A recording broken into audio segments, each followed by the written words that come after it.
Right, so it's time to make our lovely fresh salad. Now, whenever there's a family food making occasion, I'm always the one who makes the salads because salads are really easy to make and I make the best salads.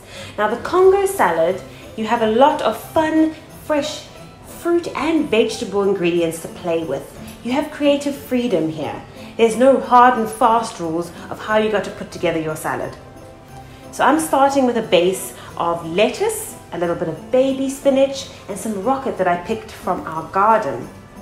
And then I've got red pepper, some lovely red cabbage, onion, baby tomatoes, grated carrot, mango, watermelon. These are radishes, beautiful like pink rimmed radishes, and some strawberries and pomegranate. So let's get making.